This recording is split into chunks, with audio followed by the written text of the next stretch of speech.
இவர்தான் மின்னஞ்சலை உலகிற்கு அறிமுகம் செய்த அந்த கண்டுபிடிப்பாளி. பெயர் சிவா ஐயாத்துரை. தமிழகத்தில் ராஜபாளையத்தைச் சேர்ந்தவர். மென்பொருள் விஞ்ஞானியான இவர் அமெரிக்காவில் உள்ள ஒரு பல்கலைக்கழகத்தில் பேராசிரியராக பணிபுரிந்து வந்த அவரது தாயுடன் பள்ளி மாணவர்களுக்கான கணினி நிரல் எழுதும் பயிற்சி முகாமில் கலந்து கொண்டார்.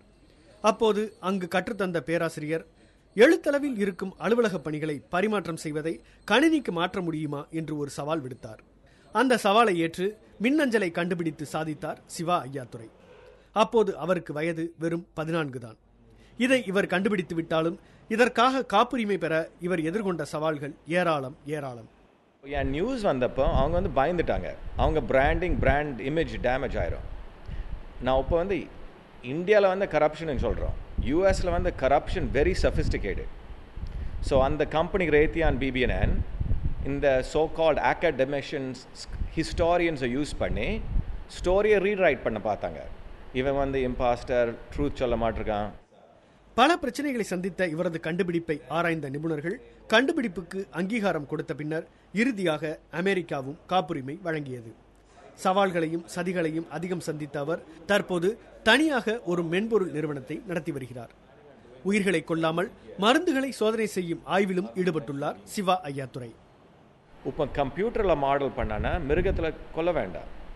காம்பினேஷன்ஸ்க்கு இதெல்லாம் ப்ரீ எக்ஸிஸ்டிங் காம்பினேஷன்ஸ். அதை கம்பைன் பண்ணி ப்ராப்பராக எஃபிகசி கம்ப்யூட்டரில் பார்த்து தென் ஹியூமன் டெஸ்டிங் போகலாம். So reduce toxicity, increase efficacy. So அதான் சைட்டோசால்வ், அது நியூ இன்வென்ஷன். தான் சந்தித்த சவால்களையும் அடுத்து மேற்கொள்ள உள்ள ஆய்வுகள் குறித்தும் புத்தகம் ஒன்றை எழுதி வரும் சிவா செப்டம்பர் மாதம் அதனை வெளியிட திட்டமிட்டுள்ளார். பல்வேறு துறைகளில் அசுர வளர்ச்சி பெற்று வரக்கூடிய இந்தியாவை பொறுத்தளவில் ஆராய்ச்சி படிப்புகளுக்காக அதிக நிதி ஒதுக்குவது கிடையாது. எனவே பிற நாடுகளுக்கு செல்லக்கூடிய இந்தியர்கள் அங்கிருக்கக்கூடிய சூழ்நிலைகளை பயன்படுத்தி அதன் மூலமாக பிரகாசித்து வருகின்றனர்.